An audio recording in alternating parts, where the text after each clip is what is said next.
Salam sang debaters, berani bertanya, berani ditanya. Kawan-kawan jangan lupa ya saksikan ini debat saya dengan Mualaf Prince. Prince saya bilang karena dia sudah masuk. Kalau dia tidak masuk saya bilang Princess juga. Kawan-kawan ya, kita tunggu kehadiran dia. Saya cantumin dulu alamat ininya ya, alamat StreamYard-nya sebentar. Nah ini kawan-kawan kita tunggu dia masuk ya. Mualaf Princess. Prince, sorry. Silakan masuk.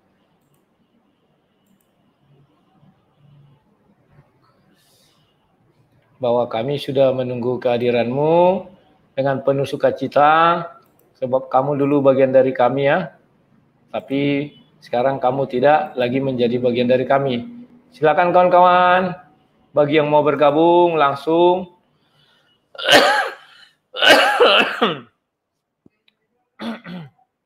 Mualaf Prince, silakan.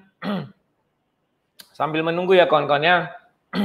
Saya salut melihat Mualaf Prince ini daripada Mualaf Channel. Kalau Mualaf Channel itu seperti kucing kesiram air. Setiap dia ajakin debat dia tidak berani. Tetapi si Mualaf Prince ini dengan keterbatasan pengetahuannya dia berani berdebat ya. Bahkan berani dia live, dihadapinya semua orang. Tahap apapun dibilangnya penting dibilang. Penting masuk. Ya kawan-kawan ya.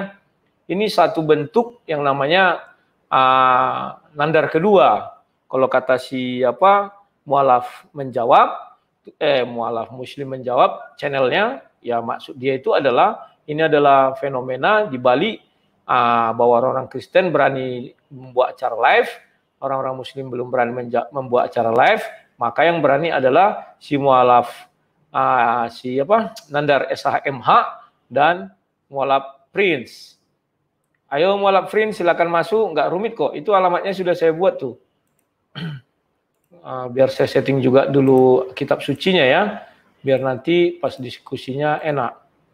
Silakan Mualaf Prince. Wah, tadi di awal dia cepat, memang setengah jam kemudian dia datang ya. Halo Mualaf Prince. Kita tunggu aja kawan-kawan ya. Kadang kita merasa dia tidak datang, tiba-tiba dia nanti datang. Kita jadi ngulang-ngulang lagi dah. Ya biar aja lah, gak apa-apa kita tunggu. Karena kita harus sabar. Semoga Mualaf Prince ini, jangan kalian doakan dia kembali ke Kristen ya kawan-kawan. Kenapa saya katakan jangan? Biasanya orang-orang seperti ini sudah mengeraskan hati. Tetapi kalian doakan dia biar dijamah Roh Kudus, sehingga satu kesempatan dia untuk bertobat masih bisa dia gunakan.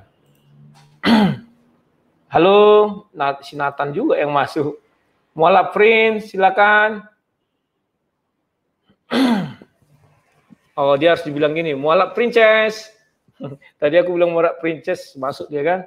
Kalau Mualaf Prince, dia lama masuk. Kalau pakai Princess, dia masuk. Silakan Mualaf Prince. Apakah ada urusan dengan sinyal lagi? Saya nggak tahu ya. Mudah-mudahan dia cepat masuk. Kita bisa. Sudah masuk dia. Thank you. Halo Mualaf Princess. Prince, sorry. Kedengaran suara saya? Tekson. Halo. Ya. Saya buat dulu pembuka bisa? Ya, silakan. Kawan-kawan, pada malam ini si Mualaf Princess bertanya terus kepada saya, ya, karena dia akan memaparkan keberatan dia waktu selama di dalam kekristenan. Katanya dia menemukan Taurat ini segala macam, dan alamat langsung saya tutup ya karena dia sudah masuk ya.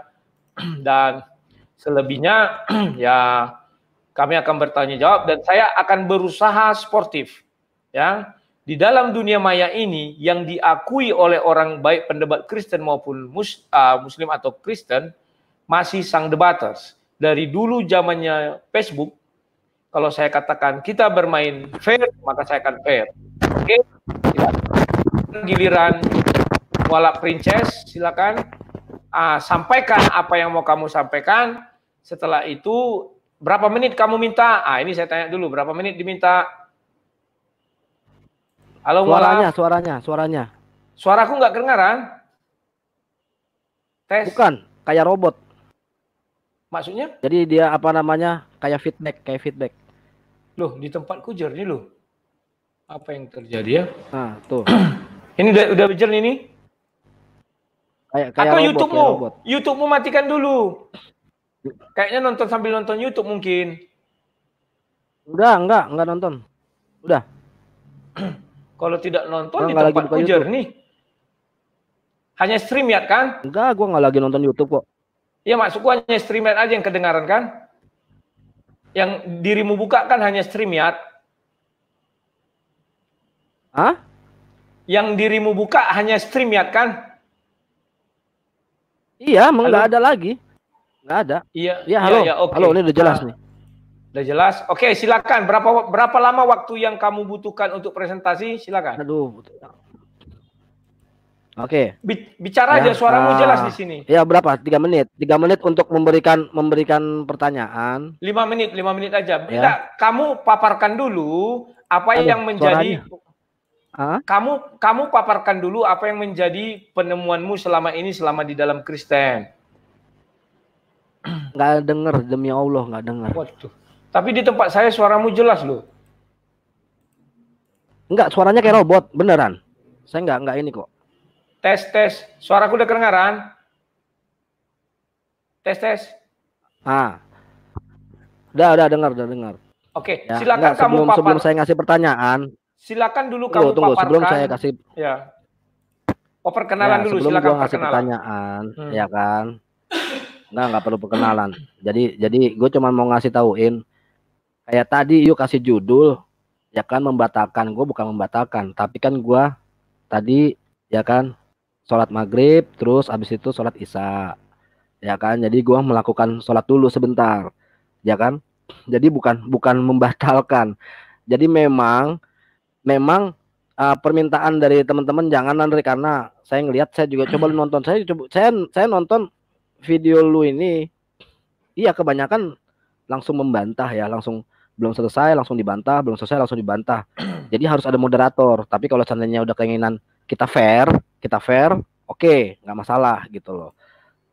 Jadi nggak usah namanya apa gimana ya, bukan takut, nggak ada. Jadi kesannya kayak kenapa harus, jadi judulnya lucu-lucu loh, yang harus takut gitu. Apa yang gua harus takutin kan gitu ya. Oke, gitu aja. Jadi saya cuman mau gitu aja. menanggapi. Silakan. Kalau sudah silakan presentasikan ya. apa yang kamu inginkan. 5 menit. 5 menit. Ya, 5 menit sampai jam 8, jam apa? Sekarang kan 8 menit, jam sampai 13 menit di layar saya. Silakan. Ya. Oke. Saya cuma mau nanya ini, kan waktu itu kan menanggapi mengenai video saya nih, ya kan, mengenai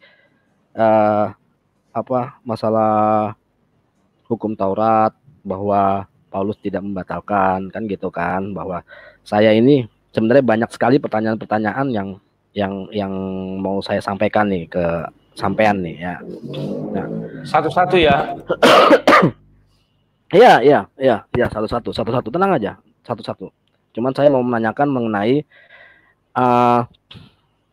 ini kan ada gereja, ada namanya ajaran gereja Katolik dan gereja Protestan. Kan gitu. Kebetulan saya Katolik. Ya kan, saya mantan Katolik.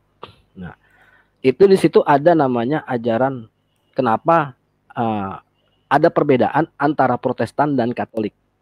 Ya. Saya nanyain dulu nih, ada perbedaan antara Protestan dan Katolik. Kan pada prinsipnya bahwa ajaran Kristen ini itu bahwa Roh Kudus telah memberikan masuk ke dalam orang Kristen, ya. Nah, di situ kenapa kok ada perbedaan ajaran dari Katolik dengan ajaran Protestan, ya kan? Ada perbedaan tentunya. Contoh di Katolik ada Salam Maria, kan gitu. Protestan nggak ada, ya. Terus apa kayak masalah perjamuan kudus juga, ya kan, bahwa siapa kalau dari Protestan itu adanya minum anggur, ya kan. Saya nggak mau bahas masalah anggur atau itu sari buah, enggak, cuman perbedaan antara ajaran. Kalau Katolik hanya hosti gitu. Terus ada perbedaan-perbedaan kayak jalan salib, ya kan. Kalau di Katolik ada jalan salib, cium salib. Kenapa di Protestan nggak ada, kan gitu. Jadi ada perbedaan-perbedaan, termasuk doanya juga ada perbedaan, kan gitu. Soalnya gini, pertanyaan ini sebenarnya pada saat saya menikah sama mantan istri saya itu, saya juga gereja di Protestan. Karena pertama saya gereja di Katolik, kok kesannya kayak saya misah banget ya sama istri saya ya gitu kan. Jadi saya gereja juga di Protestan. Istilahnya sama aja lah kan gitu. Saya berpikir begitu ya, sama aja lah saya gereja. Pas pada saat saya gereja di Protestan, perbedaannya cukup jauh. Kenapa? Kan sama-sama ajarannya itu kan sama, dalam arti apakah itu adalah ada unsur budaya kah? Kan gitu. Jadi pertanyaannya gua, yang mana yang benar? Gitu. Yang mana nih yang benar nih? Nah, ini pertanyaan awal aja dulu. Oke, gitu ya. Udah, oke, cukup. Gitu. Saya jawab ya. Nah, begini saya menjelaskannya. Ketika kita bicara agama, hanya satu agama yang benar menurut Bible ya. Di Matius 5 ayat 20, sebentar. Harus kita buka ayatnya biar jangan bicara asal bicara ya. Matius 5 ayat 20. Nah, di situ jelas dikatakan bahwa ayat 20 ya. Ayat 20 ini ya. Maka aku berkata kepadamu, jika hidup keagamaanmu tidak lebih benar daripada hidup keagamaan ahli Taurat. Artinya Yesus sudah menggariskan bahwa kalau bicara agama, hidup keagamaan kita yang paling benar itu maksudnya punya orang Taurat, ahli Taurat dan Farisi. Kalau kita tidak bisa menyaingi mereka, maka kita tidak akan masuk ke dalam kerajaan surga. Maka ya, agama apapun dia selagi masih ada beriman kepada orang Yahudi ini, tidak akan bisa dia melampaui agama Yahudi. Itulah sebabnya agama Yahudi tidak pernah mengabarkan tentang agama mereka. Agama Yahudi tidak pernah mengajak orang untuk masuk ke agama mereka. Agama Yahudi tidak pernah promosi tentang agama mereka. Beda dengan seluruh agama-agama lain yang berhubungannya dengan Yahudi dan kitab-kitab Yahudi.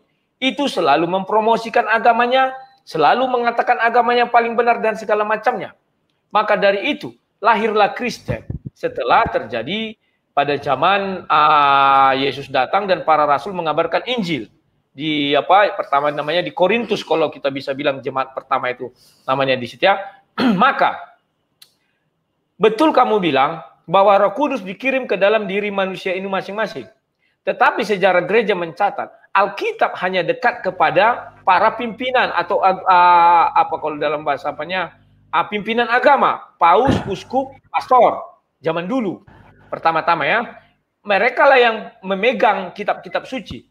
Rakyat tidak diberi kitab suci, tidak bisa memegang. Sehingga apa? Yang terjadi adalah kekuasaan lebih tinggi daripada agama itu sendiri. Wah, ini hilang sinyal ke arah dia, agak kurang bagus, mutar-mutar. Halo bro? Halo? Sebentar ya, agak sinyalnya kurang bagus atau bagaimana? Halo bro? Karena kalau saya lanjutkan dia nggak dengar, nggak ada gunanya. Halo bro? Halo? Halo bro? Di layar kalian kelihatannya itu buffering ya, putar-putar. Karena dia harus mendengar kawan-kawan apa uraian saya. Mengapa dia harus dengar? Dia sudah pergi meninggalkan ruangan. Mungkin karena buffering itu pikiran positifnya. Pikiran negatifnya bahwa saya sudah menjelaskan dan dia mungkin mulai menangkap sesuatu hal dan dia mulai gemetar. Kan itu pikiran negatifnya. Tapi apakah kita harus memperbanyak negatif atau positif? Ya kita anggap positifnya aja bahwa, tapi di Jakarta tidak mungkin lah. Apa memang seperti itu jaringan di Jakarta ya, terlalu lelet? Saya nggak tahu. Karena kami di desa-desa ini jaringannya mantap. Kan pakai apa namanya itu IndiHome. Dia saya nggak paham, ya kita tunggu saja. Sabar ya kawan-kawannya, nggak usah pala dipaksakan kali. Karena saya harus menjelaskan kepada dia agar dia sadar mengapa dia meninggalkan Kristen, ternyata karena ketidaktahuan dia saja. Atau karena ada sesuatu hal yang dia tutupi atau bagaimana sehingga dia frustasi atau gimana sehingga meninggalkan. Bukan karena ajarannya. Ya Pak Heri, halo jangan dulu masuk Pak Heri ya, saya sudah kunci nih Pak Heri, karena ini khusus untuk mualaf Princess. Dia sudah masuk ya tapi device-nya not connection. Halo mualaf Princess. Mualaf Princess. Oke, udah mulai masuk. Ya, oh masih buffering kawan-kawan. Apakah tempat saya yang buffering? Kalau tempat saya buffering, nggak mungkin kalian dengar apanya. Kemarin malam beliau waktu live lancar ya kawan-kawan ya. Dan saya akan bicara jujur tentang kekristenan. Orang-orang dunia maya Facebook itu masih tahu bahwa saya lah yang berani jujur bicara tentang kekristenan. Kalau saya katakan di sisi ini Kristen lemah, di sisi ini Kristen lemah, baru saya yang berani mengatakan itu. Dan saya memuji, misalnya saya katakan, saya puji agama Islam. Yang baiknya apa? Mereka dari kanak-kanak sudah belajar taman TPA, Taman Pendidikan Al-Quran. Di Kristen tak pernah belajar Alkitab dari anak-anak. Inilah produk-produk gagalnya itu ya. Kristen, sebenarnya ini mualaf Princess ini adalah produk gagal dari apa namanya itu, maaf ini, pendidikan agama di lingkungan Kristen. Andai kata dia dari anak-anak sudah diajari terus-menerus doktrin, kita kan hanya sekali seminggu kawan. Kalau mereka itu pergi, ya ada pelajarannya khusus. Halo. Halo, silakan. Ya, sudah kedengaran jelas? Apakah sudah kedengaran jelas? Ya, enggak. Tadi ada telepon masuk, mati semua. Kan soalnya kan saya pakai hotspot. Oh gitu, penting kali berarti ya. Jadi, penting sekali berarti telepon itu. Bukan, enggak jelas juga. Enggak terus. Tadi soalnya kayak robot banget suaranya, kayak robot. Sumpah, sekarang udah jelas? Oke, saya lanjut. Aduh, ya. Ya Allah. Iya. Oke, saya udah bisa saya lanjut. Halo, sudah bisa saya lanjut? Halo. Suaranya kayak robot. Demi Allah deh, gua nggak bohong guanya. Ya tahu, saya tahu. Ada di lalah gitu. Amat.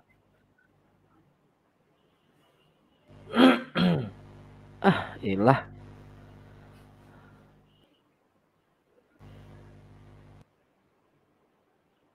Sudah bisa? Atau hilangkan aja gambarmu biar suara aja yang kedengaran. Ininya bisa, cuma suara sampean itu kayak robot. Suara ini sudah jelas. Kayak robot. Suaraku udah jelas? Suaraku kayak sudah robot, jelas? Kayak robot, suaranya kayak robot. Nah, ini udah jelas. Nah, udah jelas. Nah, robot udah bisa kita lanjutkan. Ya Allah, ya Robi.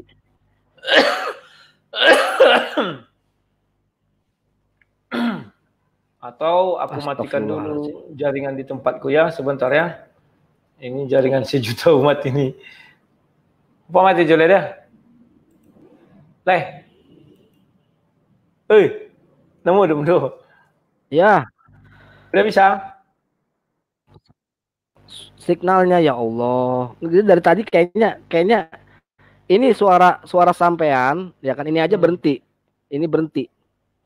Ya, memang aku nggak bicara. Video sampean aja berhenti nih. Oh, aku memang belum bicara tadi.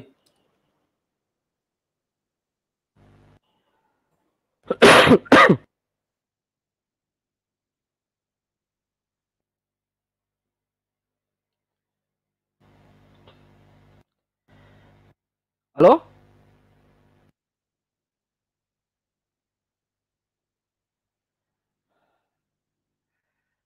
Aduh.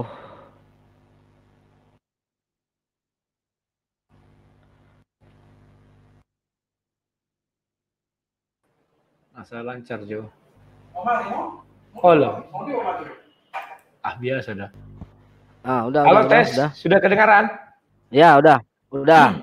Ini bisa. Oke, saya ulang aja lagi ya. Oke. Bahwa saya lanjutkan lagi, di awal sudah kita jelas apa yang saya katakan, bahwa yang memegang kitab suci itu dulu adalah kalangan gereja. Sehingga masyarakat umum tidak mengerti hal itu.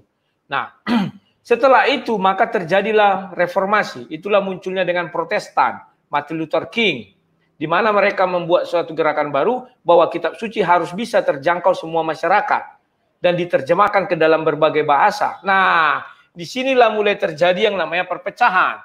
Nah, perpecahan itu bukan berarti karena perbedaan tafsir. Awalnya tidak, ya kan? Tetapi perbedaan adalah bahwa yang satu tidak membolehkan Alkitab dipegang orang umum, yang satu mengizinkan harus bahwa seluruh bangsa harus mengerti bahasa-bahasa itu. Nah, kita beranjak sekarang kepada zaman baru ini, zaman sekarang ini. Nah, di zaman sekarang ini seperti ente bilang tadi, bahwa ada perbedaan ibadah di Katolik dan di Protestan. Itu kan hanya dalam tataran seremonial, tataran ibadah, kan demikian. Tetapi konsep keselamatan antara Kristen dengan Katolik sama, tidak ada yang berbeda. Tetapi dalam tataran ibadah sesuai tafsir masing-masing. Contoh, ketika kamu bilang jalan salib, ya mereka memperagakan. Orang Protestan sekarang sudah mulai memperagakan. Kalau dulu kan tidak memperagakan. Jadi tidak ada yang salah. Nah, kalau kita angkat ke dalam agama lain, contoh agama Islam, ada juga perbedaan Sunni dan Syiah, Muhammadiyah dan NU. Banyak perbedaan-perbedaan. Apakah itu juga mereka tidak satu Tuhan? Mereka satu Tuhan. Sama dengan di negara Arab sana, mereka satu Tuhan, satu kitab suci, satu bahasa, tetapi saling bunuh. Ya kan? Terjadi peperangan. Nah, puji Tuhan, kami orang Kristen tidak ada terjadi peperangan hanya gara-gara berbeda kayak gitu. Kalau kita lihat di Pakistan dibom, ini di rumah-rumah ibadah kan segala macamnya, hanya gara-gara berbeda. Kami Kristen tidak melakukan hal itu. Kenapa? Kami sudah punya dasar iman yang sama, yakni kasih. Dan dasar keselamatan yang sama, yaitu dalam Yesus. Yang lain berbeda, silakan. Itu hanya seremonial. Kira-kira begitu. Ada pertanyaan lagi? Oke. Ya, jadi apa bahwa ada unsur saya nggak bicara masalah apa Syiah atau segala macam. Ya, ini kan saya bicara mengenai ajaran dari gereja sendiri, ya kan? Kenapa saya mempertanyakan hal ini? Karena ada unsur ajaran gereja, ya, ada unsur ajaran gereja, ya, dan juga ada unsur budaya. Kalau menurut saya, ya, karena saya baca beberapa di ayat di mana di Alkitab sendiri, ya. Kalau seandainya saya melihat kalau seandainya begitu, kalau adanya perbedaan antara Protestan dan Katolik, bahwa dianggap bahwa Roh Kudus itu juga tidak konsisten. Dalam arti tidak konsisten, yang mana yang benar gitu loh. Roh Kudus yang mana nih yang mengajarkan, yang mana nih yang benar nih? Kan kalau seandainya tadi sampean bilang bahwa adanya dari semua dari segi itu bahwa adanya perbedaan ajaran, ya kan? Nah, apa beda Roh Kudusnya Katolik dan Roh Kudusnya Protestan, atau adanya perbedaan Roh Kudusnya yang diberikan, adanya misalkan entah Protestan nggak suka sama cara ininya gitu loh. Jadi saya nggak bicara masalah mau Muhammadiyah, mau Syiah, mau apa segala macam, itu lain konteks. Saya bicara perihal antara Katolik dan Protestannya, kan gitu. Nah, yang saya tanyakan itu kenapa mesti ada perbedaan gitu? Kenapa mesti ada perbedaan? Kan sama-sama Yesus Kristus yang apa namanya yang kita muliakan, kan gitu. Ya, dulu sebagai Katolik juga saya bilang Tuhan Yesus Kristus, kan gitu. Doa Bapa Kami-nya pun berbeda, jujur berbeda. pakai doa Bapa Kami-nya pun juga berbeda. Terus kita lebih ditingkatkan lagi doa rosario, yaitu apa namanya doa novena 3 Salam Maria. Terus rosario di Protestan nggak ada gitu kan. Ada itu perbedaan yang cukup ini gitu loh. Kenapa? Padahal sama-sama. Halo, wah kok hilang? Kenapa hilang? Apa masalah ya? Nah, dia masuk lagi ya. Halo, silakan. Kok hilang? Nggak tahu. Ya, lanjut. Lagi ngomong. Nah, kenapa? Maksudnya saya tadi sampai mana? Kedengarannya sampai mana tadi? Wah, yang sampai kamu bilang ada perbedaan. Kenapa sampai ada perbedaan? Padahal Roh Kudusnya sama ya. Nah, ya kan?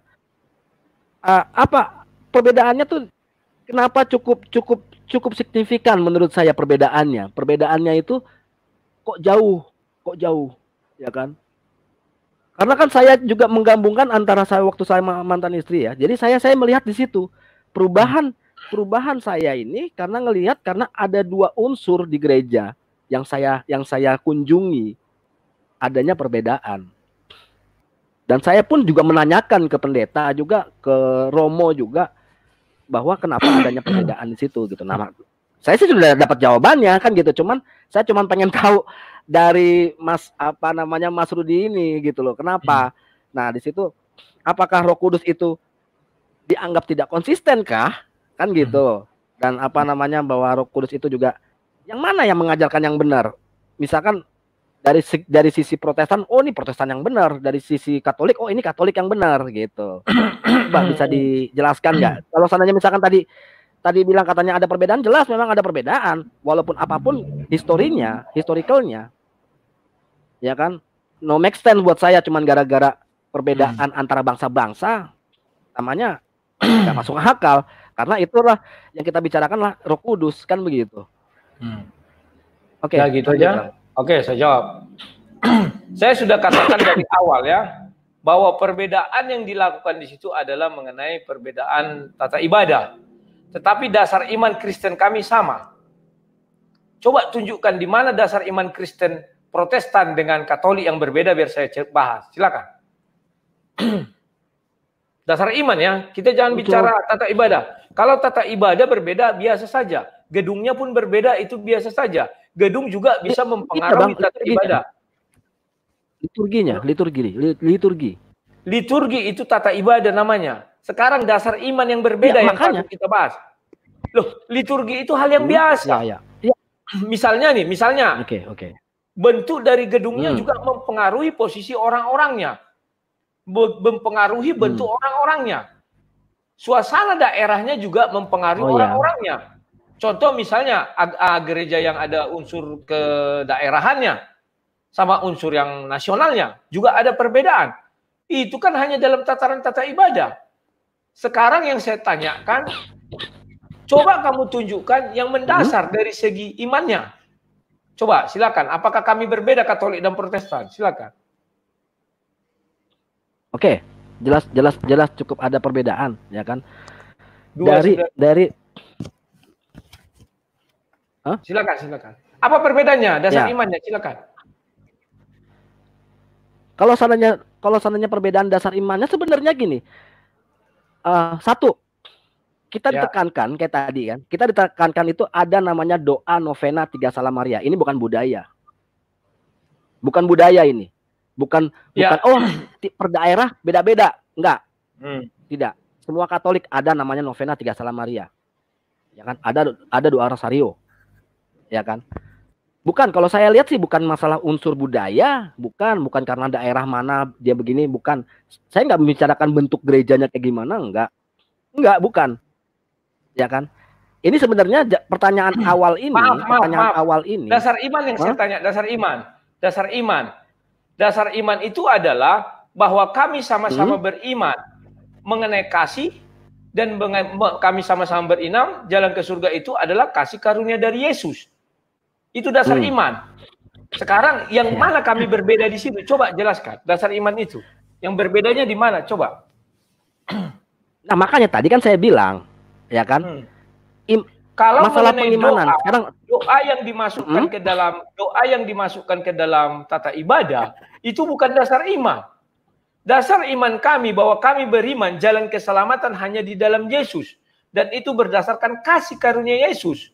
Dasar iman kami mengatakan bahwa ajaran yang tertinggi dari Yesus adalah ajaran kasih. Nah, coba di mana kami perbedaannya mengenai dasar iman ini biar saya arahkan. Kalau perbedaan antara imannya, ya kan? Kan saya bilang, saya tidak ada perbedaan sebenarnya karena kan unsurnya kan sama. Kalau tidak ada perbedaan, ya. Kalau tidak ada perbedaan, artinya kamu tidak bisa mengatakan bahwa Roh Kudus yang di dalam Kristen berbeda dengan Roh Kudus yang di dalam Protestan, Katolik dan Protestan. Yang terjadi perbedaan adalah tata ibadah mungkin yang kamu lebih spesifikkan. Tetapi dasar iman kami tidak pernah kami berbeda. Itulah sebabnya kami tidak pernah bunuh-bunuhan.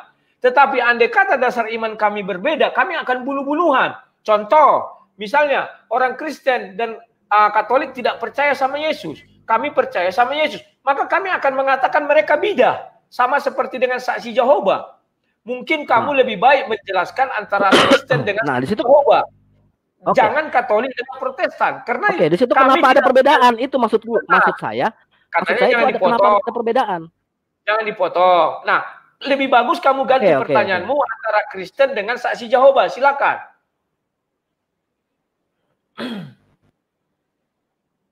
Saya tanyanya, ya, ada perbedaan, ya kan? Saya bukan masalah perbedaan, masalah imannya, bukan. Kalau seandainya sampean bilang, tunggu. Enggak, beda, jelas beda. Kalau masalah ibadat, kalau seandainya sampean bilang katanya itu budaya, ya, budaya bukan budaya. Kita lebih memegang teguh adanya namanya novena 3 Salam Maria. Ya. Novena 3 Salam Maria. Kenapa di Protestan nggak ada? Ya kan? Kenapa? Apakah itu sebuah budaya? Bukan, saya rasa. Saya rasa bukan budaya. Gitu loh. Makanya saya sebenarnya pengen tahu kenapa ada perbedaan, gitu. Saya tidak mengatakan 100% budaya tadi. Saya katakan itu adalah tata ibadah. Mereka melakukan doa itu silakan. Tetapi dasar iman, kita membicara tentang kerangka dasar iman. Apa yang membawa orang selamat ke surga? Apakah doa novena? Kan tidak. Apakah saya berdoa dengan contoh orang-orang si raba-raba itu? Kan tidak. Bukan itu yang membuat dia selamat. Jadi itu bukan membuat Roh Kudus di dalam kami berbeda. Tetapi dasar iman kami harus sama. Bahwa Yesuslah jalan keselamatan dan hidup. Tidak boleh di luar itu. Namun kalau kamu bilang antara Kristen dengan saksi Jehovah, saya akan jawab. Silakan. Kalau kami dengan Katolik tidak ada dasar iman yang berbeda. Sama, Roh Kudus kami di dalam kami dan Roh Kudus di dalam Katolik sama. Kalau mengenai tata ibadah, itu hal yang wajar. Mereka membuat seperti ini, tanda salib. Orang Kristen membuat seperti ini. Itu karena tafsir daripada mereka mengenai ibadah itu. Tetapi dasar iman kami tidak pernah berbeda. Bahwa kami beriman kepada Yesus Kristus, anak Allah yang tunggal, Tuhan kita dikandung daripada Maria, naik mati di dalam Pontius Pilatus dan naik ke surga. Kami tidak berbeda. Silakan apalagi. Mungkin ganti pertanyaan kepada saksi Jehovah biar saya jawab. Apakah Roh Kudus di dalam kami dengan saksi Jehovah? Ganti dengan saksi Jehovah. Kamu tahu saksi Jehovah kan? Nah, itu yang lebih mencolok daripada Kristen dengan Katolik. Kristen Protestan dengan Katolik dasar imannya tidak ada berbeda. Tetapi Kristen keseluruhan dengan saksi Jehovah itu baru bertolak belakang. Silakan, itu harusnya kamu tanyakan kepada saya. Jadi gini ya. Gini. Pertanyaan saya begini. Saya paham maksudnya sampean tuh, gue paham. Perihal iman memang tidak berbeda memang. Ya kan? Ini saya Katolik. Ya, saya Katolik. Saya rasa sampai perihal pernikahan aja cukup sulit untuk kalau seandainya karena saya mau menikah dengan cara Protestan, itu izinnya cukup sulit. Sulit izinnya. Saya jawab. Saya ini seorang tukang foto. Sebentar, saya seorang tukang foto pernikahan. Saya sering melihat orang menikah antara Protestan dengan Katolik di tempat saya. Tidak ada yang sulit. Bahkan sekarang di Katolik, orang menikah tidak harus menjadi Katolik 100%. Maka ketika pernikahan kelihatan bedanya. Kalau dia sudah menerima roti, artinya si Protestan tadi sudah masuk Katolik 100%. Kalau dia tidak menerima itu, artinya dia belum masuk Katolik 100%. Jadi sekarang tidak ada paksaan. Saya adalah saksi hidup atas hal itu setiap hari. Sebenarnya pertanyaannya bukan itu. Sebenarnya bukan itu pertanyaannya. Bukan itu pertanyaannya. Bukan itu. Itu kan cuman saya bilang, ya kan, bahwa memang kenyataannya bahwa saya harus izin dulu. Saya harus izin segala macam, ya. Nah, saya mempertanyakan perihal apa ya? Perihal saya juga nggak bilang bahwa ada perbedaan antara imannya, tidak ada perbedaan antara imannya, tuh tidak ada perbedaan. Memang tidak ada, ya kan? Tapi bentuk ajaran, jangan dibilang disamakan juga. Bukan sebuah budaya. Ajaran itu bukan sebuah. Jadi pertama ini ajaran ya, Katolik sama Protestan.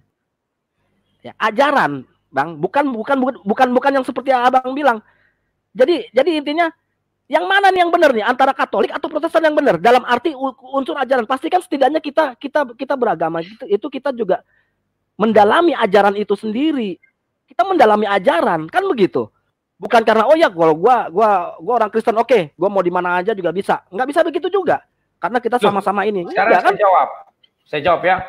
Ajaran ya. Kristen kan tadi kamu sudah mengakui bahwa dasar imannya tidak ada berbeda. Artinya ajarannya pun ajaran iman tidak ada berbeda. Kamu tahu saya gereja di mana? Saya terdaftar di HKBP Perdomuan Sebangaduri. Belum pernah saya cabut sekalipun. Tetapi karena saya tahu gereja itu adalah milik Tuhan. Ketika saya dekat gereja Katolik, saya masuk gereja Katolik. Ketika saya dekat gereja GBI, saya masuk gereja GBI. Tidak ada yang melarang, tidak ada yang mengusir saya. Namun itu tadi, ketika saya masuk, maka saya harus ikut tata ibadah mereka. Kalau kan diumumkan itu, yang belum Katolik dilarang menerima roti, ya saya tidak ikut kalau ada acara itu. Nah, itu adalah tata ibadah. Tetapi dasar iman kami tidak berbeda. Bahwa mereka beriman kepada Yesus, kami beriman kepada Yesus. Maka saya katakan, ganti pertanyaanmu antara Kristen dengan saksi Jehovah. Biar saya jelaskan, biar kamu mengerti. Oke, masalahnya perbedaan begini, ya. Saya bilang saya nggak mau ikut doa novena, ya. Saya nggak mau. Saya mau seperti kayak Protestan, tapi saya Katolik. Saya pernah mempertanyakan ini loh. Apa jawabannya? Oh, nggak bisa begitu. Nggak bisa begitu karena ajaran Katolik sudah sesuai apa yang sudah diajarkan, bahwa adanya novena 3 Salam Maria dan adanya doa rosario segala macam begini-begini supaya doamu bisa dikabulkan segala macam, ngomongnya kayak begitu, ya. Gue bukan so tahu, emang kenyataannya begitu, ya kan. Gue nggak mau ribet doa novena, malahan ada pengakuan dosa di bilik, pengakuan dosa, ya kan, langsung dengan pastor, ya. Di Protestan nggak ada, saya rasa nggak ada. Saya nanya kok ada nggak? Tidak ada yang namanya di bilik pengakuan dosa, ya. Kalau seandainya saya lihat sampai saya tanya apakah ini adalah sebuah budaya, tidak, gitu loh. Dan saya menanyakan, ini yang benar antara Katolik atau Protestan yang benar nih sistem ajarannya, gitu loh. Kalau masalah iman sekarang begini, sampean ngomong gue membenci Yesus, oh enggak, gue memuliakan Yesus. Karena apa? Karena gue mengikuti ajaran-ajaran yang ada di Alkitab. Gue mengikuti ajaran-ajaran yang ada di Alkitab. Kenapa gue bertekan Yesus adalah utusan bagi orang Israel, dan Yesus hanya utusan Allah. Dia bukan Tuhan, tapi hanya utusan Allah. Kenapa? Kok utusan kok hanya sebatas utusan tapi dianggap Tuhan? Kenapa? Kan gitu. Itu yang awal saya menanyakan. Apakah ada arti utusan dari orang Kristen kita sendiri pada saat itu? Ada arti lain dari utusan itu. Karena kalau ada utusan itu pasti ada yang mengutus. Yang mengutus ini adalah yang lebih tinggi dari yang diutus. Oke, ya kan? Saya jawab. Kita soalnya kalau seandainya kalau sudah ya, bisa saya jawab, silakan. Ya. Silakan. Apa? Sekarang saya kasih kamu perumpamaan begini. Kamu lihat di layar kacamu gambar saya? Jawab dulu, jawab. Halo? Hah? Kamu lihat robot tuh. Kamu lihat gambar saya di hadapanmu? Nah, ya, lihat. Itu adalah utusan saya ke hadapanmu. Digital jangan ini udah senjatamu main begini. Enggak. Loh, Jangan lu analogi ini dulu. Harus memberi bisa. Karena konteksnya berbeda, Bung. Konteksnya berbeda antara lu sama sesuatu yang ada di sana itu berbeda. Jangan memotong. Berbeda. Saya sudah diam tadi nggak motong. Cuman analogi lu tuh begini terus. Analogi lu tuh begini terus.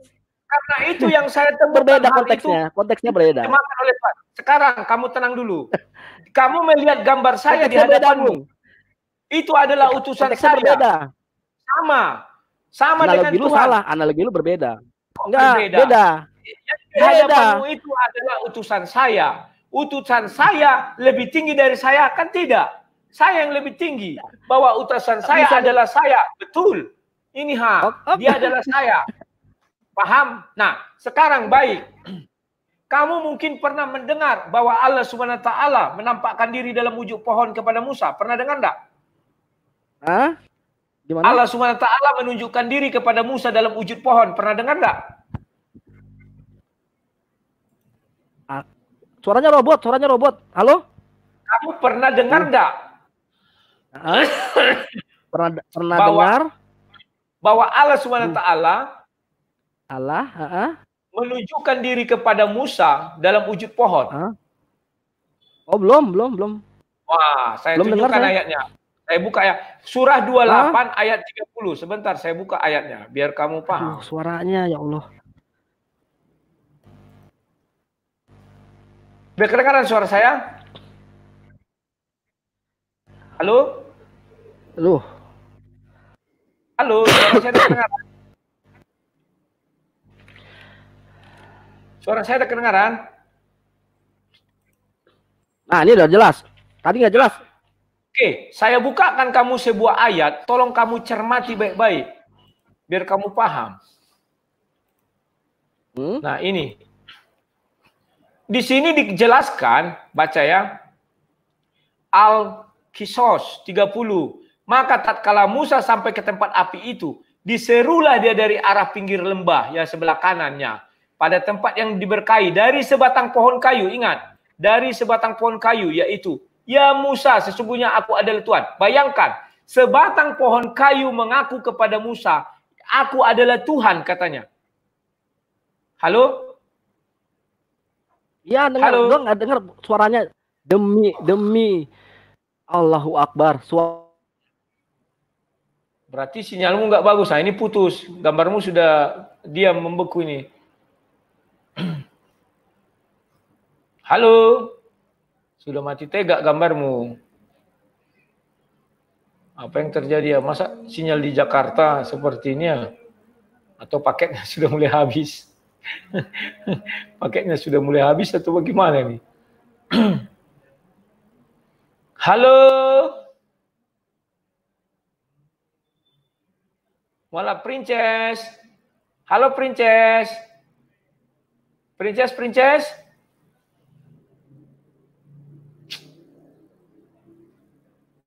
Kawan-kawan, apa ada solusi? Ini sudah membatu, dia udah mati gini kan. Tidak bisa apa-apa lagi. Nah, dia sudah keluar lagi ya.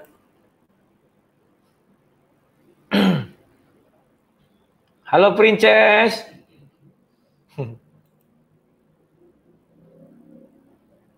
Mereka tidak tahu kawan-kawannya konsep pengutusan Yesus. Jadi siapapun pendebat kalau lawan saya buat konsep digital ini, mereka takut, gemetar. Oh, itu lain konteks semua. Ada saya lihat beberapa pendebat. Padahal konteksnya sama. Saya utus kepada kalian gambar saya ini. Artinya dia sampai kepada kalian. Apa yang diucapkannya berasal dari saya. Dan dia bisa mengatakan, aku dan si Rudi adalah satu. Memang kami satu. Makanya apa? Dia tahu pikiranku. Bukan karena dia berpikir sendiri. Tapi karena aku menyampaikan pikiranku melalui dia. Dan demikian. Mereka tidak paham hal-hal seperti ini kawan-kawannya. Dan dia mengatakan bahwa Katolik dengan Kristen berbeda dalam tidak berbeda dalam dasar iman. Kalau tidak berbeda dalam dasar iman, kenapa dia bilang Roh Kudus di Katolik dengan di Protestan berbeda? Tidak berbeda, sama. Karena dasar imannya tidak berbeda. Kalau dibilang tata ibadah, itu kan menurut tafsir masing-masing, terjemahan masing-masing, yang bisa dituangkan di dalam tata ibadah itu. Dan asal tidak menyalahi. Tunggu ya, udah masuk lagi dia. Halo, gimana? Sudah jelas? Halo, halo. Sudah jelas suara saya? Udah.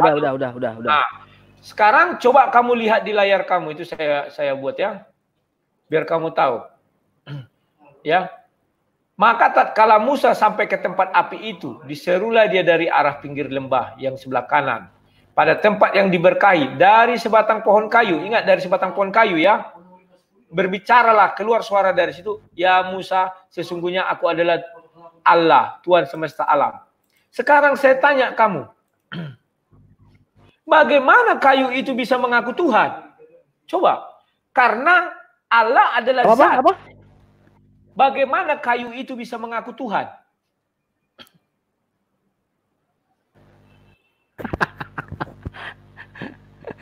Ketawa. Saya dengerin ya. Enggak, dengerin dulu. Lu ngambil konteks, ya kan? Konteks yang di luar apa yang saya tanyakan. Sekarang gini, lu ngelihatnya di Al-Qur'an. Saya tadi kasih jawaban. Lu ngelihatnya di Al-Qur'an. Sekarang saya nanya itu di Alkitab. Saya nanya di Alkitab. Saya sudah kasih tadi jawabnya itu yang ada di Alkitab. Jangan ngambil konteksnya langsung contoh kiasannya itu ada di Al-Qur'an segala macam. Kan sampean sendiri juga bilang berbeda antara Al-Qur'an dan Alkitab. Sampean sendiri kan bilang berbeda. Berbeda. Ya kan? Makanya jangan kau ambil sampel di Al-Qur'an. Jangan kau ambil sampel di Al-Qur'an. Makanya gua tadi nggak nangkep apa maksudnya. Oh, kok ngambilnya sampelnya di Al-Qur'an? Saya kasih kamu. Saya kasih. Oke, sekarang saya jawab dari Bible ya. Saya jawab dari Bible. Ya oke, dari Bible kau jawab. Ya, iya. Kamu lihat ini. Yohanes 1 ayat 1. Pada mulanya adalah firman. Firman itu bersama-sama dengan Allah dan firman itu adalah Allah. Ya, begini. Saya jelaskan kepada kamu. Ketika zaman dulu, zaman perjanjian lama, Tuhan berfirman kepada Musa. Musa melihat Tuhan, kan tidak? Maka yang didengar Musa adalah suara. Paham kamu? Iya. Kenapa suara? Paham. Kenapa Musa berkata kepada suara itu, ya Tuhan? Dan dia menyembah kepada suara itu. Karena yang berfirman adalah Tuhan. Paham kamu? Nah, Tuhan yang berfirman, artinya kalau ada suara artinya ada kehidupan. Iman Kristen kami mengatakan suara itu ada karena ada kehidupan, karena ada yang berfirman. Maka kehidupan itu siapa yang membuat? Roh. Yohanes 6 ayat 63. Rohlah yang memberi kehidupan. Nah, jadi ketika zaman perjanjian lama, ketika ada Tuhan berfirman, maka yang berfirman itu adalah Tuhan dan ada roh dan ada firman. Itulah satu kesatuannya. Paham sampai situ ya? Kalau udah tahu saya. Kalau kalian di agama Islam tidak akan bisa menjelaskan ini karena Tuhan tidak pernah berfirman langsung, tetapi melalui Jibril. Oke. Sekarang saya lanjutkan. Setelah Yesus datang, setelah perjanjian baru, maka kita masuk Yohanes 1 ayat 14. Nah, ini. Saya bukakan kepada kamu ya. Firman itu telah menjadi manusia dan diam di antara kita dan kita telah melihat kemuliaannya. Firman menjadi manusia. Artinya apa? Tuhan telah mengutus firman menjadi manusia. Lahirlah dalam wujud Yesus. Bukan Tuhan yang dilahirkan oleh Maria. Inilah konsep pemikiran kalian yang salah yang menyebabkan kau murtad. Kau selalu mengira tuh Bapa yang di sorga. Tunggu dulu. Kamu selalu mengira Bapa yang di sorga dilahirkan oleh Maryam. Tunggu sebentar ya, sebentar. Halo. 294 nak. Ya. Oke, nanti kulihat sebentar. Nah, sorry anakku tadi ya. Nah. Sorry, sampai mana tadi? Halo. Kedengaran suaraku? Halo. Dengar. Sampai mana tadi? Oke. Yohanes. Setelah itu, Yohanes 1 ayat 14. Firman menjadi manusia. Ya. Kesalahan kalian berpikir seolah-olah mengatakan Tuhan menjadi manusia, Bapa diam di dalam kandungan Maria dan brojol menjadi Yesus. Maka kalian bertanya, siapa di sorga? Karena Bapa sudah di bumi. Bukan demikian konsepnya. Firman yang menjadi manusia. Nah, ketika manusia itu menjadi firman jadi manusia, diberilah nama dia Yesus. Paham ya? Nah, bagaimana konsep kesatuan Yesus dengan Bapa? Sama seperti saya beri perumpamaan sama kamu. Saya mengutus digital saya kepada kamu. Bapa mengutus firman-Nya menjadi manusia. Maka digital yang di depan kamu tidak mungkin lebih tinggi dari saya yang asli. Maka saya katakan, apa yang saya ucapkan, itulah yang diucapkan digital saya. Maka digital saya mengetahui semua tentang saya karena saya yang mengatakannya. Andai kata saya tidak mengatakannya, maka digital saya tidak akan tahu apapun tentang saya. Itulah kata Yesus, aku dan Bapa adalah satu. Maka sama dengan saya dan digital saya adalah satu. Maka Yesus mengatakan, semua yang kuucapkan berasal dari Bapa. Betul.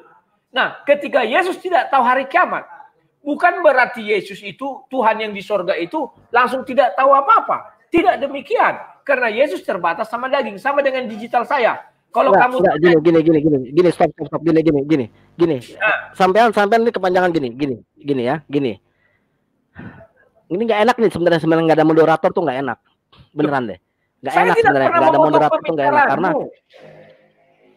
Enggak, jadi memang enggak bukan. Karena ngarahnya juga bingung ininya saya.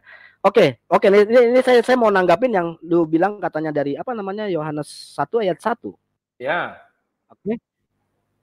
Ya kan, firman adalah Allah. Pada mulanya adalah firman. Firman bersama-sama dengan Bapa. Pada mulanya ada firman. Ya.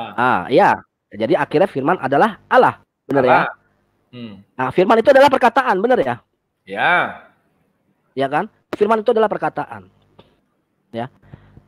Kalau seandainya dilihat Yohanes 1 ayat 14, ya kan? Firman itu menjadi manusia. Ya kan? Itu kalau seandainya saya bilang itu adalah kiasan, bisa saya bilang kiasan, kalimat kiasan. Firman ada menjadi manusia. Kenapa? Karena Allah tidak bisa, ya. Allah, halo? Silakan, saya dengar. Allah tidak bisa berinteraksi langsung dengan manusia. Allah tidak bisa berinteraksi langsung dengan manusia. Bagaimana caranya? Kan gitu. Gimana caranya nih? Ya kan? Pada prinsipnya yang jadi saya murtad itu juga bukan karena gara-gara cuman satu sisi, gara-gara saya tidak memahami apa itu arti Tuhan, tidak. Ya kan? Karena ada unsur utusan. Di situ waktu itu pada saat itu Yesus datang buat siapa sih? Juru selamat, benar. Tapi Yesus datang buat siapa? Bangsa Israel. Kan gitu. Khusus bangsa Israel. Ya kan? Bukan buat siapa-siapa. Di Kisah Para Rasul 16 ayat 6 sampai dengan 7, di situ juga menyatakan Roh Kudus mencegah Injil diberitakan ke Asia.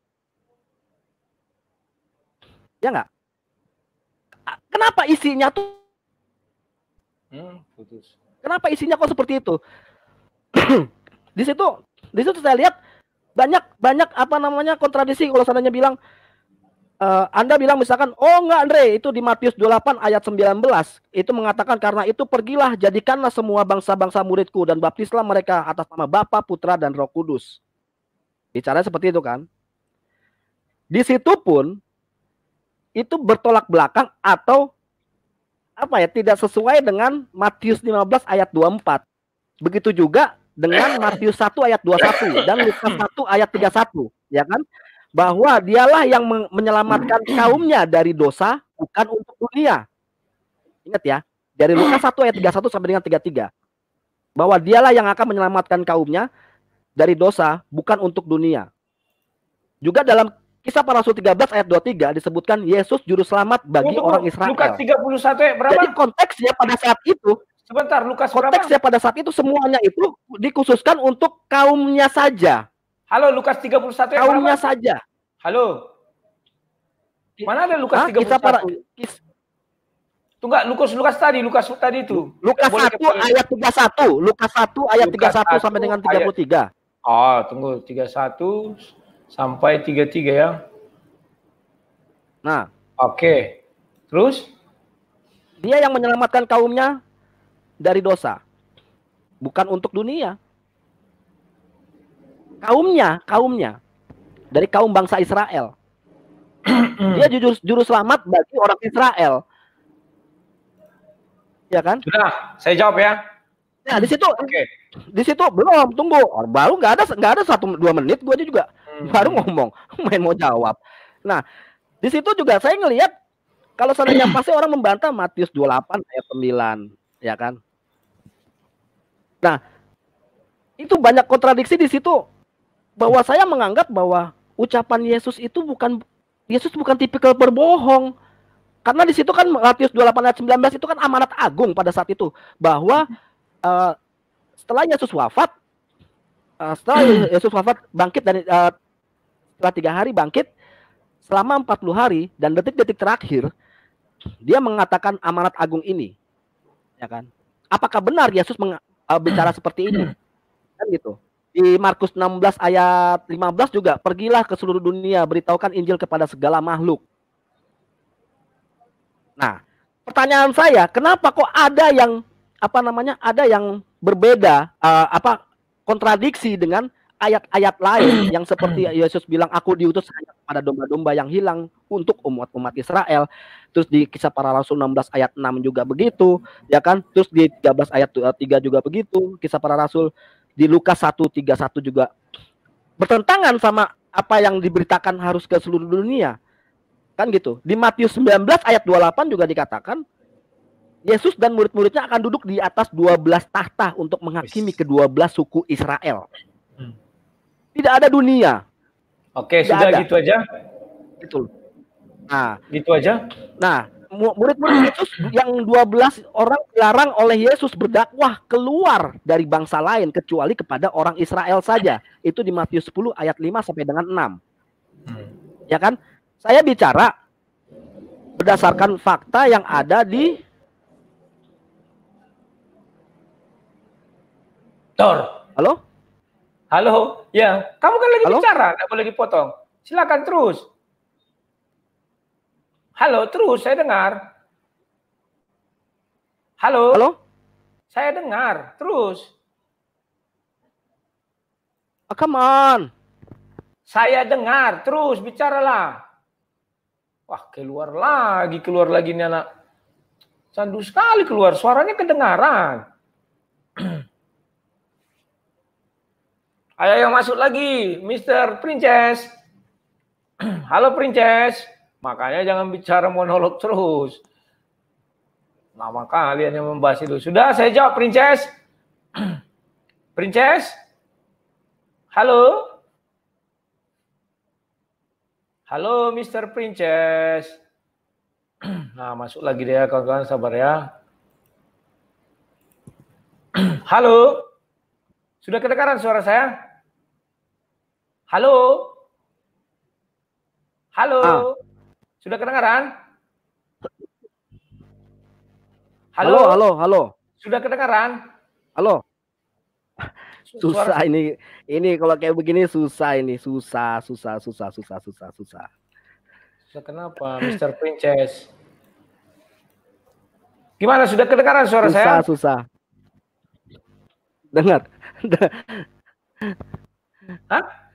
Sudah? Susah. Sudah? Ya. Oke, saya jawab ya. Belum selesai, nah, tadi keputus, saya lagi ngomong sendiri, udah kayak orang gila gue ngomong sendiri. Mana kamu ngomong sendiri, kami dengar.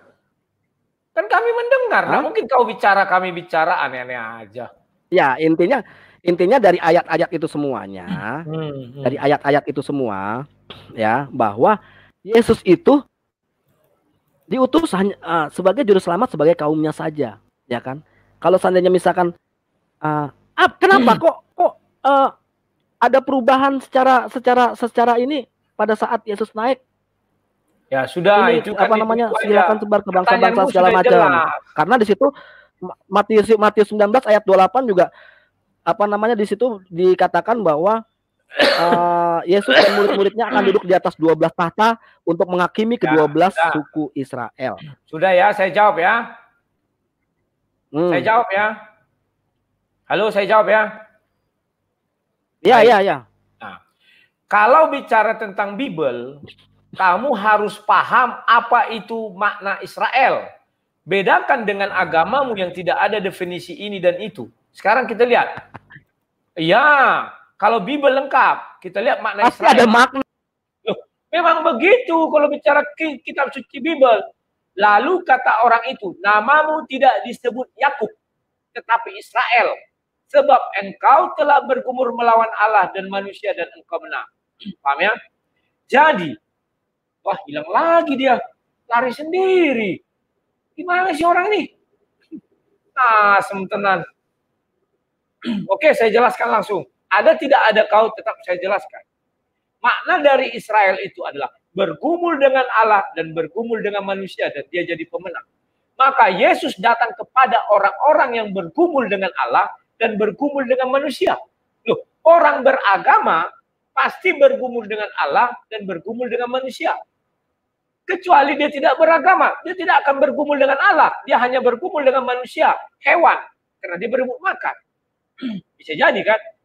Itulah maksudnya. Jadi, kalau dikatakan Yesus diutus kepada orang Israel, betul. Arti Israel adalah orang yang bergumul dengan Allah dan bergumul dengan manusia. Nah, ini datang lagi dia. Kamu sudah dengar ulasan saya mungkin? Atau gimana? Tes. Suara saya ada kedengaran? Gimana? Suara saya ada kedengaran? Ah, udah. Jadi makna Israel itu sudah saya buka kitabnya ada. Bukan saya ngarang-ngarang. Kamu harus jelas dulu apa Israel itu. Israel itu namanya si Yakub diganti. Kenapa diganti? Ini ada alasannya, dijelaskan di sini.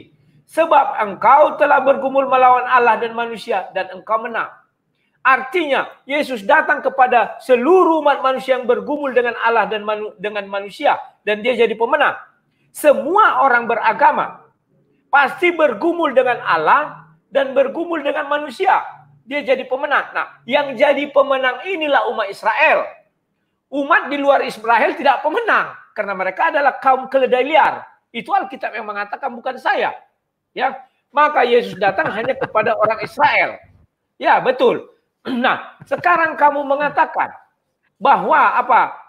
Tidak boleh diutus ke bangsa-bangsa lain.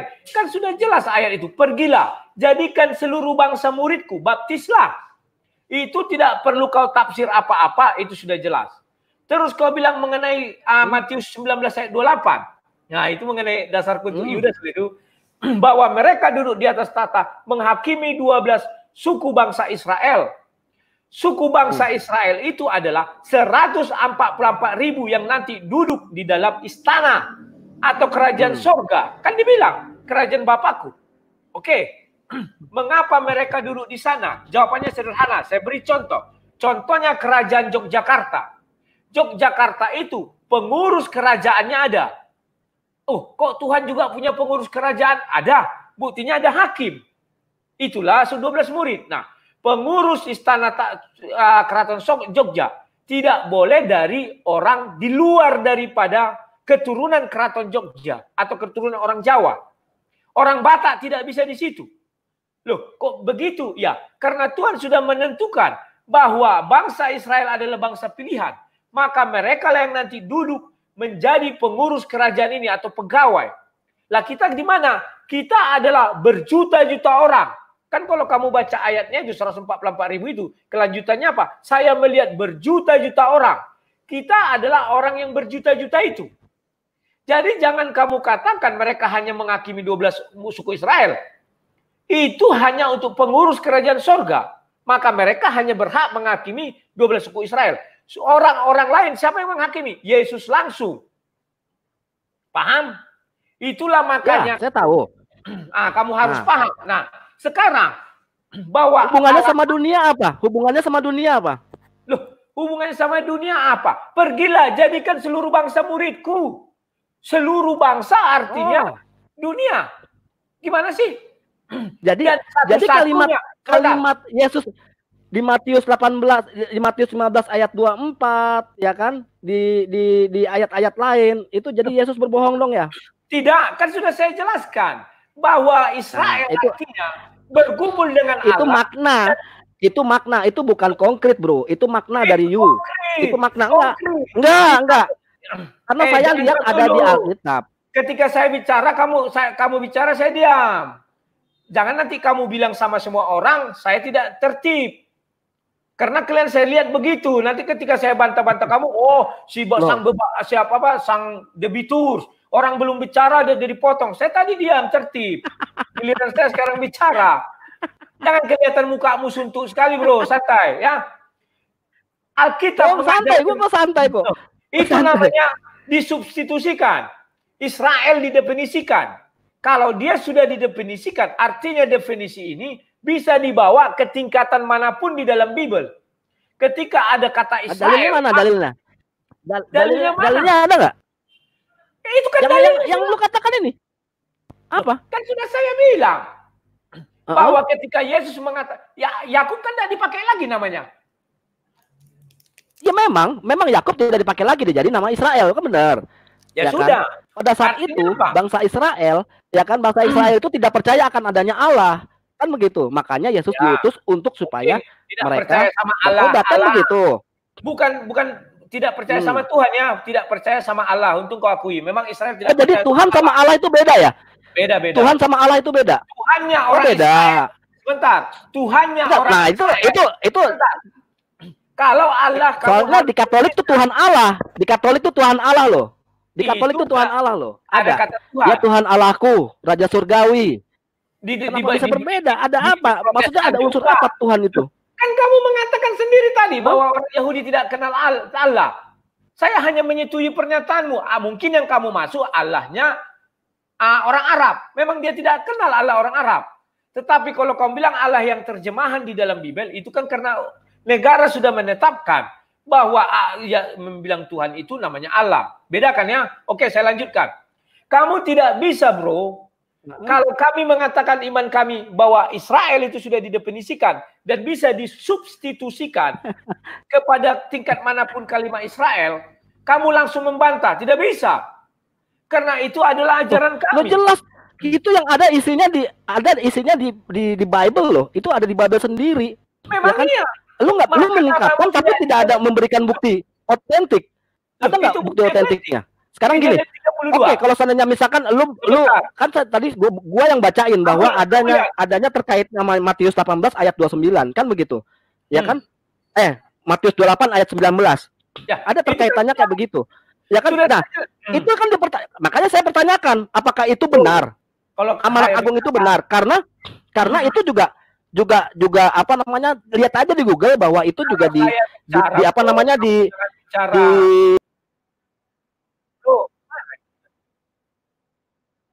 kalau saya bicara kamu jangan bicara, masuk lagi mana itu?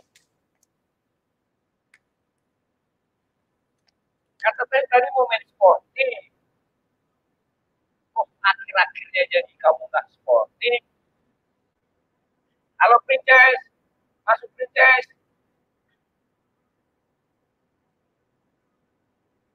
Mr. Princess. Halo Mr. Princess. Device not access. Itu juga dibahas. Halo bro, tunggu dulu. Kamu harus diam. Sesuai kesepakatan kita. Jangan kau membandal. Dari tadi lu ngomong gua diam loh. Panjang lu ngomong lu. Lu ngomong panjang banget. Lu bicara terus loh, karena saya menjawab, kamu bertanya. Paham nggak lu jawab dari tadi panjang, gua diam dari tadi. Cuman panjang sekali. Nanti kamu bisa ada kelar-kelarnya. Kamu ulang rekaman itu bisa.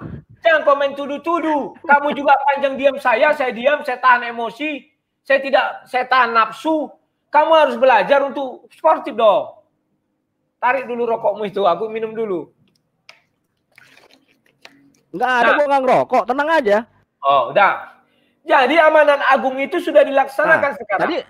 Pergilah jadikan seluruh bangsa murid. Kenapa kamu protes? Kok Yesus mengatakan hanya kepada domba Israel? Pada saat itu Yesus, ada yang kamu bilang jangan ke Samaria, jangan ke sini. Betul. Karena saat itu Yesus masih di dunia. Dan mereka masih berjalan kaki. Berjalan kaki loh bro. Memberitakan Injil, naik sampan, jalan kaki, naik keledai. Kan itu masih yang ada. Maka benar Yesus mengatakan, jangan kau menyimpang ke Samaria sana. Israel inilah dulu kamu Injili. Benar. Maka mereka mulai dari Sungai Yordan, Nazaret, sampai kalimat lu ini tolong buktikan dong, ada nggak di ayat? Kalimat lu ini tolong buktikan dong. Kalimat yang mana? Bukan analogi lu. Bukan analogi. Memang terbukti Yesus kan belum pernah ke Mesir. Yesus belum pernah ke Mekah. Betul. Makanya Makanya di situ kan ini kan gue bicara mengenai mengenai adanya kesaksian dari Israel kan begitu, bahwa Yesus itu diutus oleh orang Israel. Itu memang karena Matius 28 ayat 19 itu ya kan itu juga dibahas oleh 76 ahli. Itu setelah Yesus naik ke surga, bro. Yesus kan mau naik ke surga ini. Iya, amanat agung. Benar, ya benar. Yesus mengatakan pergilah ke seluruh cuman bangsa. itu kan dipertanyakan apakah itu benar atau enggak. Benar karena lah. Itu juga bertentangan beberapa ayat. Ada di Alkitab bertentangan sekali. Bro, tidak boleh kamu tapi bertentangan. Tidak boleh. Karena ada bertentangan di ayat-ayat yang lain. Yang mana kan gitu. bertentangan? Itu permasalahannya karena coba lihat di Google bahwa adanya saya lagi bicara. Matius 28 ayat 19 itu dibahas oleh 76 ahli, ya kan? Di luar negeri, dan mereka orang Kristen semua. Hantu belau membahas itu, bro. Tidak ada urusan. Mau 100 hantu belau, kau bilang 76 ahli. Mau 100 hantu belau membahas itu. Tidak ada urusan. Coba kamu berdebat. Ya istilahnya kan masih dipertanyakan bahwa itu benar atau tidak. Dengar dulu, gitu. Nanti kamu siarkan sama orang saya tidak tertib aturan. Kamu tertib aturan dong. Atau mau kita debat seperti itu biar saya buat. Karena dari tadi lu itu bicara hanya analogi lu aja, brother. Itu bukan analogi, brother. Tidak beranalogi. Coba kamu lihat konteks Yesus. Gua tidak beranalogi. Gua baca di sini. Sebelum Yesus naik ke surga ada ayatnya. Kalau ada ayatnya itu bukan analogi. Kalau kamu tidak menerima itu urusanmu. Bukan karena saya beranalogi. Gitu. Sebelum Yesus naik ke surga, Yesus mengatakan, pergilah, beritakan Injil kerajaan surga sampai ke seluruh dunia. Baptislah mereka dalam namaku. Tidak boleh kamu sangkal itu, bro. Itu ada ayatnya, kecuali tidak ada ayatnya. Bukan sangkal, cuman dipertanyakan kenapa adanya konflik antara Matius 15 ayat 24, Kisah Para Rasul 16 ayat 6 sampai dengan 7. Itu ada perbedaan, itu ada kontradiksi di Kisah Para Rasul 16 ayat 6 sampai dengan 7. Tidak ada. Kamu harus bedakan ketika Yesus masih di dunia. Roh Kudus mencegah Injil untuk diberitakan ke Asia. Yesus mengatakan kamu jangan menyimpang ke sana. Betul. Kamu sama bangsa Israel, itulah perjalanan Yesus. Tidak pernah keluar ke Asia, tidak pernah. Karena Yesus jalan kaki. Makanya di situ. Ini kita masih bicara masalah ketuhanannya Yesus loh. Ada. Masalahnya gini. Enggak, karena gini, Matius 28 ayat 19 ya. Itu masih dalam tahap pembicaraan karena belum tentu itu apakah Yesus mengatakan itu hal yang benar. Siapa saksinya? Kan gitu. Oh, Matius, siapa ini? Kayak Markus mengatakan bahwa Yesus duduk di sebelah kanan Allah Bapa, ya kan? Tidak bisa gitu. Enggak masuk akal, no make sense. Tidak, bro. Tidak bisa kamu bilang siapa saksinya, tidak bisa berdebat gitu. Siapa saksi Nabi Muhammad menerima Al-Quran? Tidak ada. Apakah langsung tidak benar? Tidak bisa. Kalau kami saksinya banyak, disaksikan. Lu ngomong aja tidak bisa membuktikan ada enggak? Buktikan Nabi Muhammad. Siapa saksi Nabi Muhammad ketika bertemu dengan malaikat Jibril? Siapa? Silakan. Kalau kau bisa membuktikan siapa saksinya, saya murtad malam ini. Silakan. Apa gimana? Siapa saksi Nabi Muhammad bertemu malaikat? Siapa saksi Nabi Muhammad bertemu malaikat Jibril di Gua Hiro? Kalau kamu bisa buktikan, saya murtad malam ini. Saya nggak ngomongin masalah Jibril. Saya lagi ngomongin masalah Matius. Nggak ada hubungan. Orang gua nanya ini, kenapa lu nanya balik masalah itu saksi? Karena gua bilang, pertanyaan ini ada di sini. Ada di Alkitab. Saksinya, penulis kitab suci itulah saksinya pertama. Yang kedua, orang-orang murid-murid pasti banyak yang menyaksikan. Kamu lucu, bro. Tidak boleh ini dia menulis Matius 28 ayat 19. Sekarang Matius juga menulis Matius 15 ayat 24. Matius juga yang menulis. Ya kan? Apakah ini benar? Kan begitu. Konteksnya tahu. Yesus masih di dunia dan Yesus mau naik ke surga. Bedakan, bro. Kamu nggak tahu batas-batasan. Makanya kamu nggak tahu. Itulah sebabnya membuat kau jadi keledai. Kamu tidak tahu batasannya. Yesus masih di dunia sama Yesus naik ke surga. Kamu tidak tahu itu, bro. Ya, Terus maksudnya Matius 19 ayat 28. Ayo. Matius 19 ayat 28. Hah? Di akhir zaman nanti Yesus dan murid-muridnya akan duduk di atas 12 tahta untuk menghakimi kedua belas suku Israel. Betul. Memang mereka Matius 19 ayat 28. Menghakimi 12 suku Israel. Berapa yang diambil? 104. Buka itu Matius 7. Wahyu 7. Kita buka Wahyu, bro. Biar kau paham. Wahyu 7. Gimana sih? Wahyu 7 ayat 8 atau apa ya? Tunggu sebentar ya, aku lihat ya. Ini.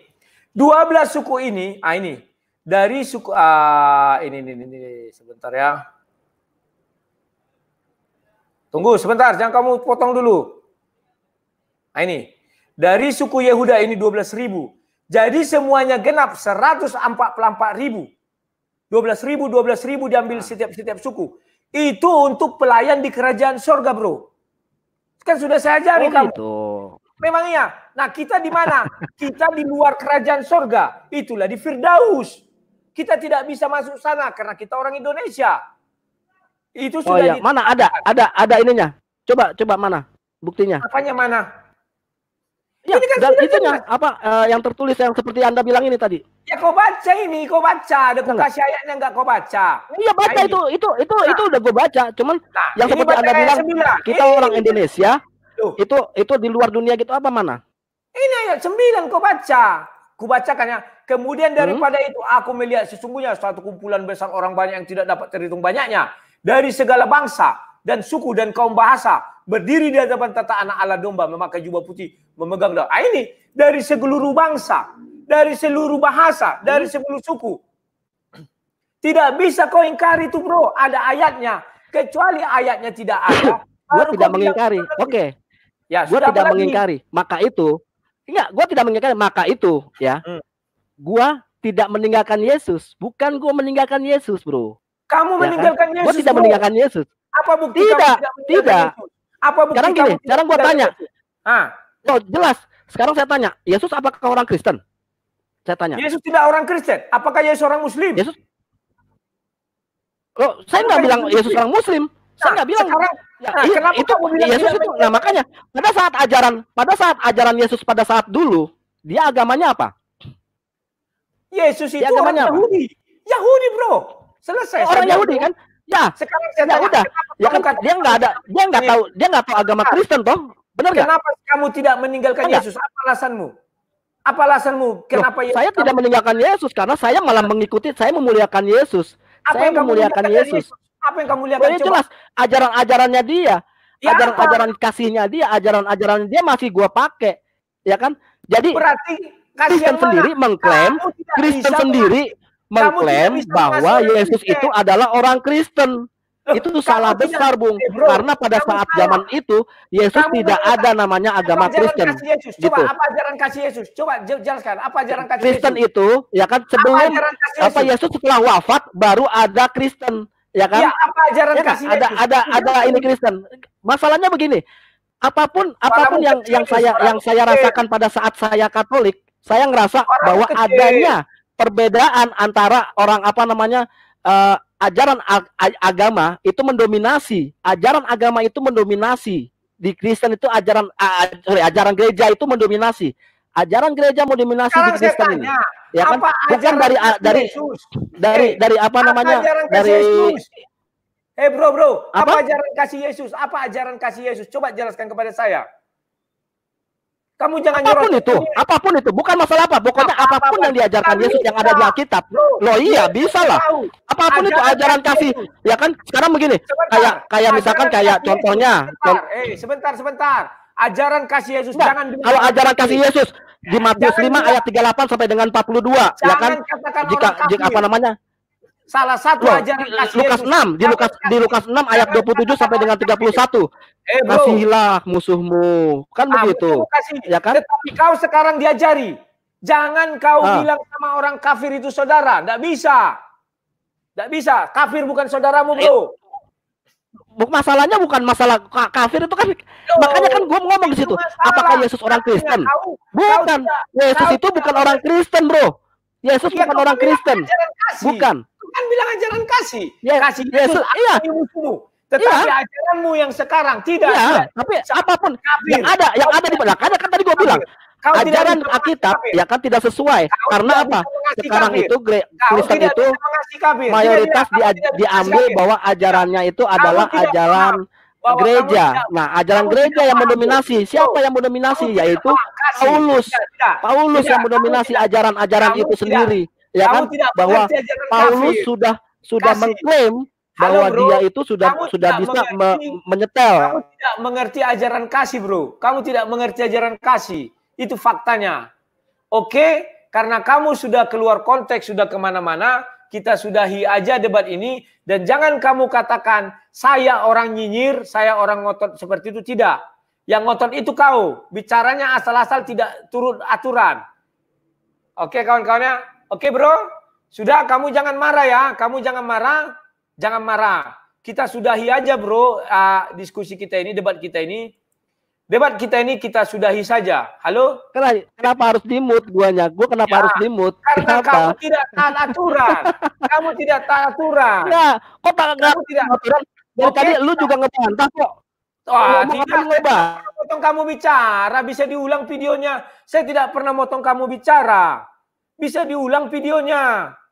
Saya tidak pernah motong kamu bicara, bisa diulang videonya. Jangan kamu fitnah saya. Oke, sekarang kita sudahi ini, bro, karena tidak kondusif lagi, tidak ada guna. Kamu paksa apa tidak ada guna. Oke, peace, bro, peace. Halo? Karena apa? Sudahlah, apapun yang ini, lu tanpa ada dalil yang ini. Tidak usah, bro, peace, peace.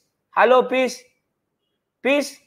Di mana? Katanya mengenal kasih, bro. Saya kasihan lihat kamu, bro. Kamu tidak mengenal kasih, bro. Kamu harus membenci kami kafir, bro. Itu ajaran. Itu ajaran, bro. Kamu tidak mengenal kasih. Oke. Stop. Oke.